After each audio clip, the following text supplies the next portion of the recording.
Hello friends, I am Ashfaq Mansuri. Welcome to pleasant learning. दोस्तों, हम लोग स्टैंडर्ड 10 में जो पहला चैप्टर है रियल नंबर्स, उसके बारे में डिस्कस कर रहे हैं। आज हमें पढ़ाई करनी है the fundamental theorem of arithmetic. Arithmetic का जो फंडामेंटल थियरम है उसके बारे में हम आज डिस्कस करेंगे। हम आगे के स्टैंडर्ड में ऑलरेडी पढ़ चुके हैं कि कोई नेचुरल नंबर n होता है तो उसको हम लोग प्राइम नंबर्स जो होते हैं उसके मल्टीप्लीकेशन के फॉर्म में यूनिक वे में लिख सकते हैं। आज हमें पढ़ाई करनी है जो फंडामेंटल थियरम है एरिथमेटिक का, उसके बारे में। ये थियरम पढ़ने से पहले हम लोग एक एग्जाम्पल लेके समझते हैं। आपके बुक में दिया गया है एक एग्जाम्पल है जो कि कुछ इस टाइप का है, 32,760 32760। ये एक नंबर है, ये एक नंबर है। और ये कौन सा नंबर है? तो नेचुरल नंबर है। और स्पेसिफिक करें तो ये कंपोजिट नंबर है। कौन सा नंबर है ये कंपोजिट नंबर है। अभी दोस्तों, इसका अगर हम लोग फैक्टर्स निकालें, आपको पता ही है कि हम लोग इसका फैक्टर इस तरीके से निकाल सकते हैं। ये जो प्राइम फैक्टराइजेशन के जो मेथड है, कैसे करेंगे? यहाँ पे 0 है तो यहाँ से मैं 2 से इसका भाग चला सकता हूँ। तो क्या होगा? 2, यहाँ पे 3 है तो 2 1 जा 2 एंड 1 2 यानी कि 12। तो 2 यहाँ से 6 से भाग चलेगा। ये आपको पता है कैसे करना है। फिर आता है 7, 2 3 जा 6, 1 बचता है, यहाँ पे 6 है तो 16। तो कितना होगा? 2 8 जा 16 और 0 तो है ही। फिर से 2 से यहाँ से भाग चलाता हूँ तो 2 से कितना आएगा? 2 8 जा 16, 2 8 जा 16, यहाँ पे 3 है, 2 1 जा 2, 1 बचा, फिर 8 है, माने 18 हुआ, 2 9 जा 18 और 0।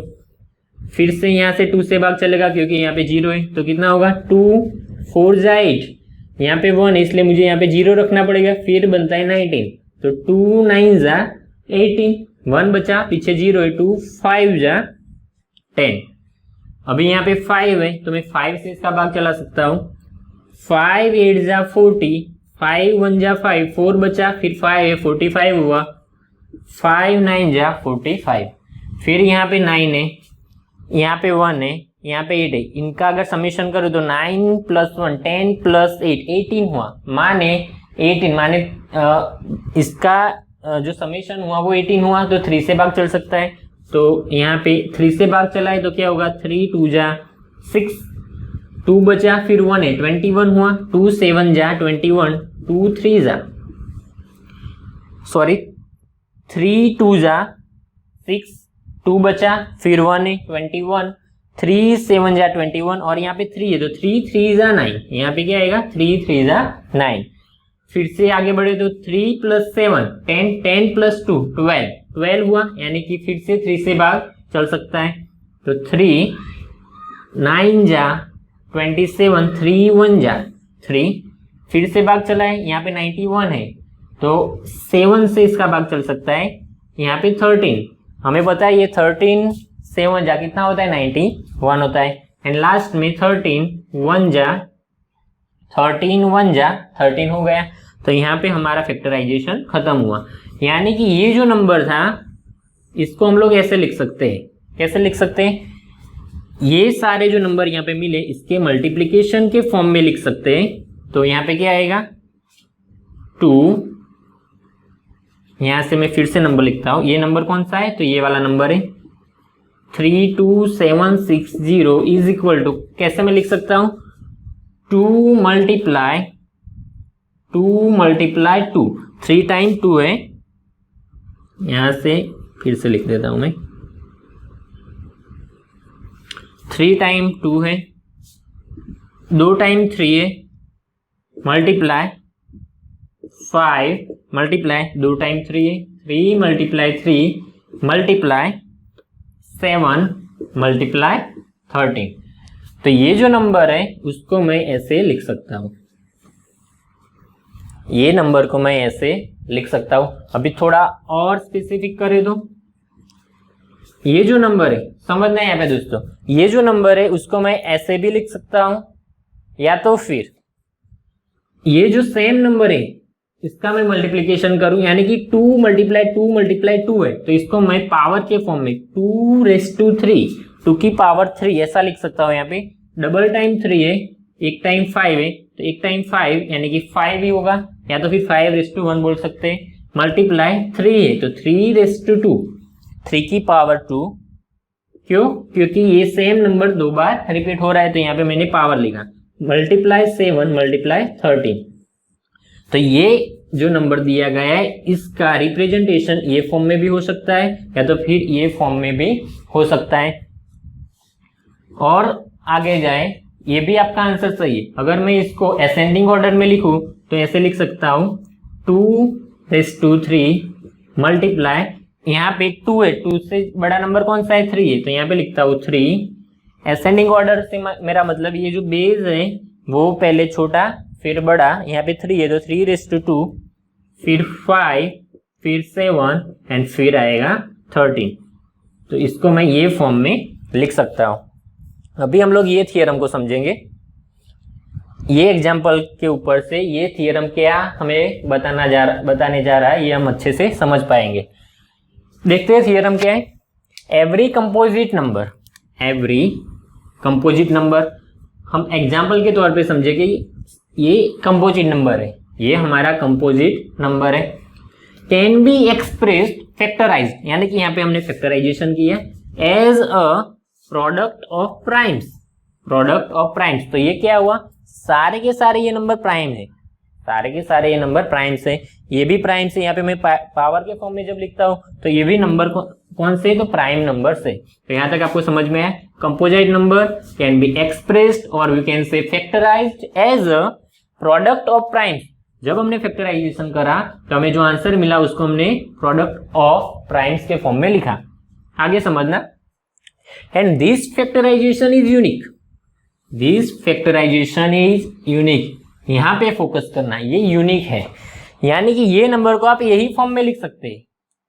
ये नंबर को अगर आप प्राइम नंबर के मल्टीप्लिकेशन के फॉर्म में लिखना चाहते हो, समझना, मेरा जो वर्डिंग है उसको पकड़ना।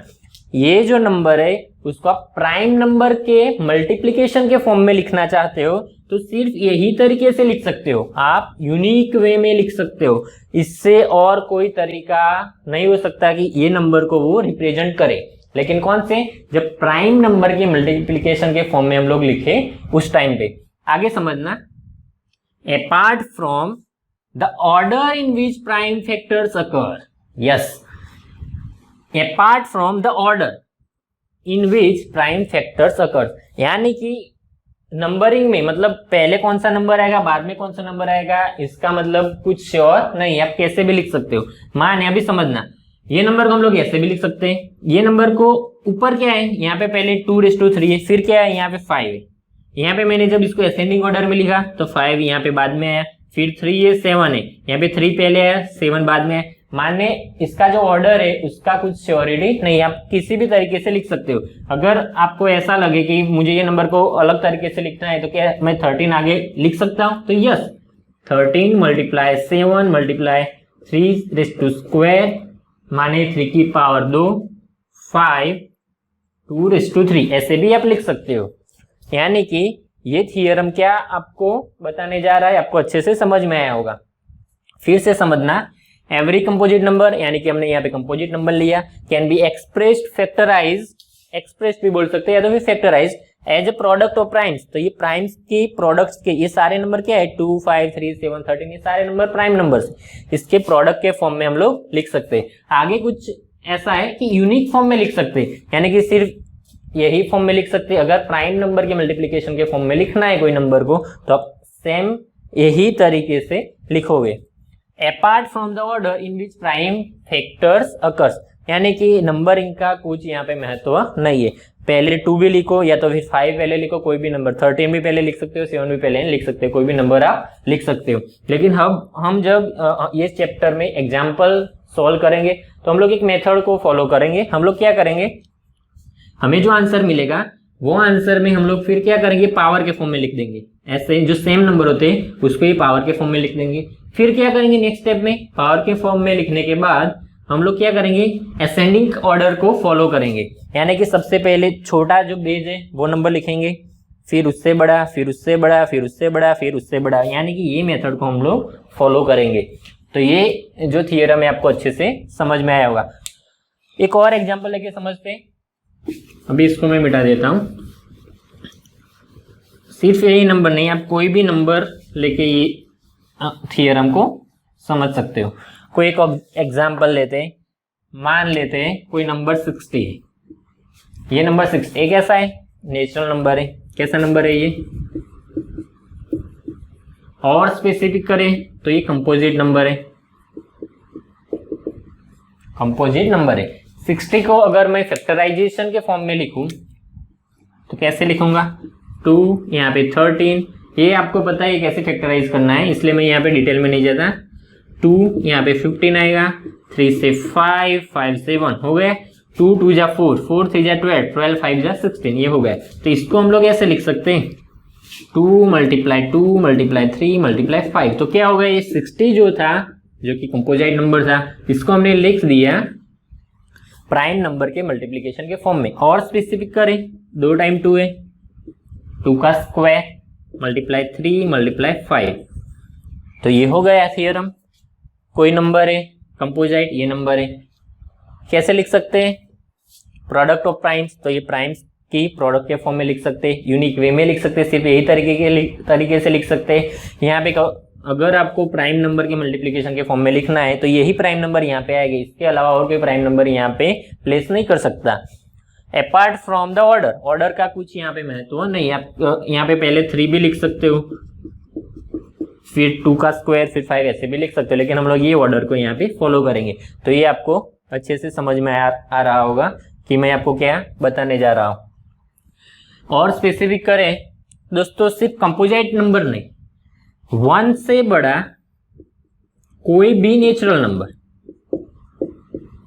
क्यों 1 से बड़ा? क्योंकि 1 जो कि प्राइम नंबर या तो कंपोजिट नंबर में 1 को हम लोग नहीं लेते, वो तटस्थ है। 1 से बड़ा कोई भी नेचुरल नंबर है, 1 से बड़ा कोई भी नेचुरल नंबर है तो उसको हम लोग ये मेथड में लिख सकते हैं। माने कौन सी मेथड में? यूनिक वे में लिख सकते हैं, प्राइम फैक्टर्स के मल्टीप्लिकेशन के फॉर्म में लिख सकते हैं, एंड वहां पे नंबर का कुछ महत्व नहीं है। इस तरीके से हम लोग इसको समझ सकते हैं। इन जनरल, अगर जनरल फॉर्म में हमें लिखना है तो कैसे लिख सकते हैं? यहाँ पे हमने पहले कोई एक नंबर लिया 32,760 वाला, फिर हमने नंबर लिया 60। इन जनरल हमें लिखना है तो हम लोग ऐसे लिख सकते हैं, समझना। कोई नंबर x है, कोई नंबर x है तो उसको हम लोग ऐसे लिख सकते हैं, x = जब x का हम लोग फैक्टराइजेशन करते हैं p1 × p2 × p3 मल्टीप्लीकेशन, फिर डॉट डॉट डॉट, यानी कि आगे भी और सारे प्राइम नंबर्स अगर है तो ये आएंगे। वेयर x क्या है? तो x कोई भी कंपोजिट नंबर है। p1 p2 p3 क्या है? तो ये सारे के सारे नंबर p1 p2 p3, ये जो सारे नंबर है वो प्राइम नंबर है। हम लोग कौन से तरीके से लिखेंगे?